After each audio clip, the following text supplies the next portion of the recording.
बिस्मिल्लाहिर्रहमानिर्रहीम। Biology tutor online में आज हम हाजिर हैं एक नए टॉपिक के साथ। आज का हमारा टॉपिक है मैकेनिज़्म ऑफ बर्ड फ्लाइट। आज हम इस वीडियो में बर्ड्स की फ़्लाइट के जो अंदाज़ है या तरीक़ाकार है उसके मेन जो पॉइंट्स हैं उसको हम वन बाय वन डिस्कस करेंगे। तो इस वीडियो को एंड तक देखें और मेरे चैनल सब्सक्राइब कर लें। बर्ड्स की जो फ़्लाइट होती है उसमें विंग्स किस तरह मूव करते हैं, उसके ऊपर कौन कौन सी फोर्सेस अप्लाई करती हैं और वो फोर्सेस को ओवरकम करके बर्ड्स किस तरह ऊपर की तरफ जाते हैं, तो इसके बारे में ये मेन पॉइंट्स हैं, इसको हम डिस्कस करेंगे आज की वीडियो में। सबसे पहले तो बर्ड्स के विंग में के ऊपर 4 किस्म की फोर्सेस अप्लाई करती हैं। एक होती है लिफ्ट की फोर्स, एक होती है वेट, एक ड्रैग की फोर्स होती है और एक होती है फॉरवर्ड या प्रोपेलिंग फोर्स।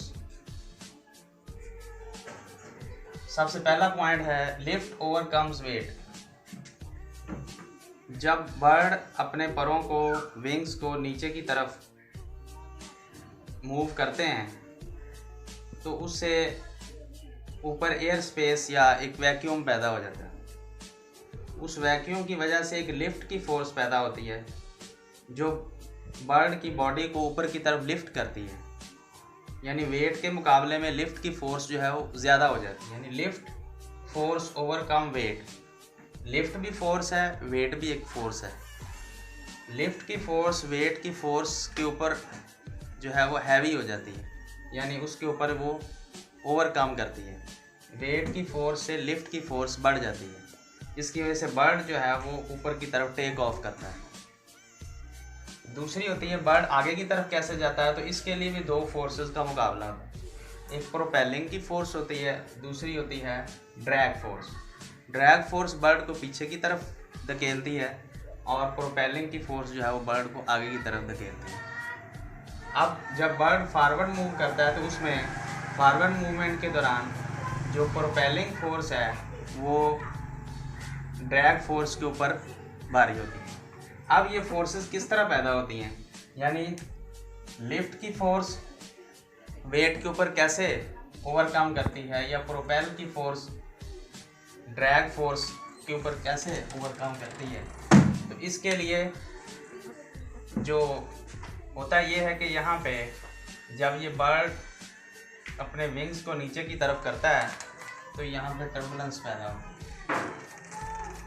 यहाँ पे एयर की टर्बुलेंस पैदा होती है और उसकी वजह से यहाँ पे एयर स्पेस पैदा हो जाती है, यहाँ पे वैक्यूम पैदा हो जाती है। अब हमेशा चीज़ें जो हैं वो वैक्यूम की तरफ जाती हैं और इस टर्बुलेंस की वजह से ये जो एयर है ऐसे ये बर्ड विंग्स को नीचे की तरफ पुश करती है और बॉडी ऊपर की तरफ जाती है। यानी विंग्स नीचे की तरफ अपनी फोर्स लगाते हैं और बॉडी उसके एक्शन और रिएक्शन का जो लॉ है वो अप्लाई होता है। उसके बाद जो टर्बुलेंस पैदा होती है, यानी एयर की जो ऐसे चक्कर पैदा होता है, उसको ख़त्म करने के लिए एक विंग का एक यहाँ पे पार्ट होता है जिसे कहते हैं विंग का एक पार्ट है जिसे कहते हैं एलुला।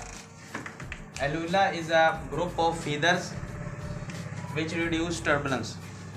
यहाँ पे जैसे बर्ड को उड़ते हुए देखें तो एक ख़ास किस्म के विंग के ऊपर एक ख़ास किस्म का ग्रुप ऑफ फीदर होता है जो कि इसके अंदर रोल प्ले करता है। चौथा पॉइंट है distal part of wings move faster. जो विंग्स का जो ये डिस्टल पार्ट होता है, ये वाला एंड वाला, ये ज़्यादा स्पीड से फास्टली मूव करता है और प्रॉक्सिमल पार्ट की निस्बत डिस्टल पार्ट जो है वो ज़्यादा स्पीड के साथ फोर्सफुली और फास्टिंग मूव करता है।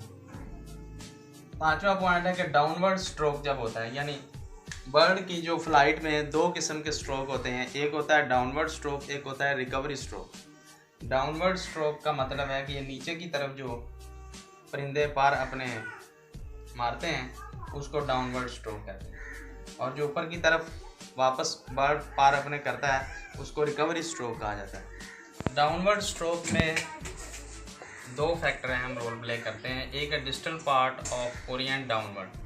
विंग्स का जो डिस्टल पार्ट है वो नीचे की तरफ मूव करता है। उसका रुख जो होता है डिस्टल पार्ट का वो इस तरह नीचे की तरफ होता है। आमतौर पर परिंदे के परों को देखें तो उसका जो डिस्टल पार्ट का जो रुख है वो नीचे की तरफ होता है। ये डाउनवर्ड स्ट्रोक के अंदर अहम रोल प्ले करता है, जिससे विंग्स की जो शेप है वो इस तरह हो जाती है कि अपर सरफेस इसकी होती है कन्वेक्स और डाउनवर्ड सरफेस जो होती है वो विंग्स की कनकेव होती है या आमतौर पर फ्लैट होती है।